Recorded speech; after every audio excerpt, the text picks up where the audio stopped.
కోర్టులో పిటిషన్స్ పడతాయని తెలుసు, తేడా వస్తే అసలుకే ఎసరని తెలుసు. కానీ ప్రభుత్వం కాన్ఫిడెన్సీ కోర్టులో కేసులను ఎదుర్కొనే ఆ వ్యూహం ఏంటి, దానికి సంబంధించిన డీటెయిల్స్ అందించేందుకు మా ప్రతినిధి ప్రభాకర్ ప్రస్తుతం మనకి లైవ్లోకి అందుబాటులోకి వచ్చారు. ప్రభాకర్, ఏదో ఒకటి ఉంది, లేకుండా క్యాప్ ఎత్తేస్తామన్న ధీమాను వ్యక్తం చేసే పరిస్థితి అయితే లేదు. కానీ ఆ ప్రత్యేక పరిస్థితులు నిలబడతాయా అన్నదే ఇప్పుడు పాయింట్. దేన్ని దృష్టిలో పెట్టుకుని గవర్నమెంట్ క్యాప్ ఎత్తేసి స్పెషల్ జీవో పెట్టి ఎన్నికలకు వెళ్తామని ధీమాగా చెప్తా ఉంది?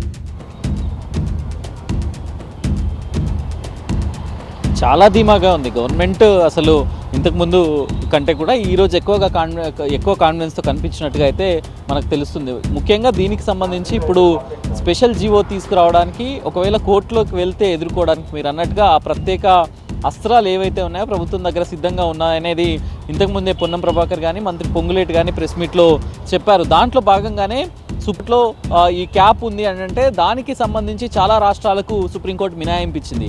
జార్ఖండ్లో 90% రిజర్వేషన్స్ అమలవుతున్నాయి, ఉత్తరప్రదేశ్లో 70% అమలవుతున్నాయి, 69% తమిళనాడులో అమలవుతున్నాయి. అది 9th షెడ్యూల్ ద్వారా తమిళనాడులో అమలవుతున్నాయి.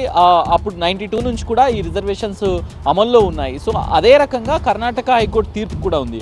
కర్ణాటక హైకోర్టు తీర్పు ప్రకారం, కర్ణాటక హైకోర్టు లెక్కల ప్రకారం అయితే ఏదైనా ప్రత్యేక పరిస్థితులు అట్లాగే దానికి సంబంధించిన అన్ని రకాల రిక్వైర్మెంట్స్ మీట్ అయితే కనుక డెఫినెట్గా రిజర్వేషన్స్ విషయంలో ముందుకెళ్ళొచ్చు అనేది కర్ణాటక హైకోర్టు చెప్పింది. దాంట్లో భాగంగానే ఓ ట్రిపుల్ టెస్ట్ డెడికేషన్ కమిషన్ వేయడం, ఎంపైరికల్ డాటా ఆధారంగా ముందుకెళ్ళడం, ఎంపైరికల్ డాటా కనుక బీసీ రిజర్వేషన్స్ ఇచ్చుకోవడానికి అనుకూలిస్తే డెఫినెట్గా ముందుకెళ్ళొచ్చు అనేది కర్ణాటక హైకోర్టు తీర్పు కూడా ఉంది. ఇక ఇందిరా సాహ్ని మండల్ కమిషన్లో భాగంగా అప్పుడు తీసుకొచ్చిన సుప్రీంకోర్టు 50% సీలింగ్ చాలా రాష్ట్రాలు ఈడబ్ల్యూఎస్, ఇంతకుముందు ఆర్ కృష్ణయ్య బీసీ సంఘం నేతగా ఉన్నారు, కొన్న దశాబ్దాలుగా ఉద్యమం చేస్తున్న ఆర్ కృష్ణయ్య కూడా మాట్లాడారు.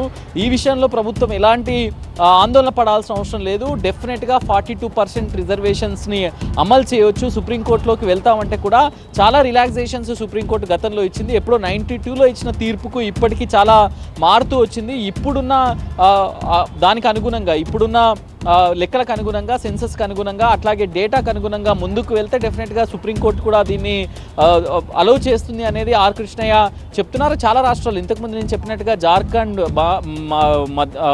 ఉత్తరప్రదేశ్ అట్లాగే తమిళనాడు, ఈ రాష్ట్రాల్లో కూడా రిజర్వేషన్స్ చాలా ఎక్కువగా ఉన్నాయి. అంటే 70% వరకు తమిళనాడు క్లెయిమ్ చేసుకుంటుంది, దాని తర్వాత జార్ఖండ్ ఉంది, ఉత్తరప్రదేశ్ ఉంది, బీహార్లో కూడా ఈ అంశం రిజర్వేషన్ల అంశం ఉంది. ఈశాన్య రాష్ట్రాల్లో కొంత ప్రత్యేక పరిస్థితుల దృష్ట్యా 90% వరకు వెళ్ళారు వాళ్ళు.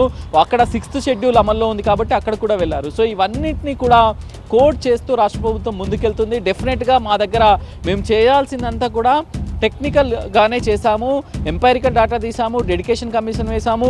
సో మొత్తం ఈ స్థానిక సంస్థల రిజర్వేషన్లకు సంబంధించి ఇప్పుడైతే పొలిటికల్గా స్థానిక సంస్థల రిజర్వేషన్లపైనే ముందుకు వెళ్తున్నాం. దీనికి 2018లో కేసీఆర్ ప్రభుత్వం తీసుకొచ్చిన ఒక ఉరి ఉంది. అది సీలింగ్ క్యాప్ను నిర్దేశిస్తూ ఎవరు అడగకపోయినా కూడా స్థానిక సంస్థల్లో 50% సీలింగ్ను అప్పటి ప్రభుత్వం తీసుకొచ్చింది కాబట్టి దాన్ని ఇప్పుడు తొలగిస్తున్నాం.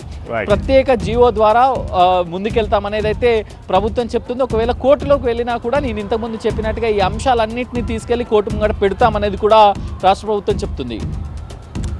రైట్ ప్రభాకర్.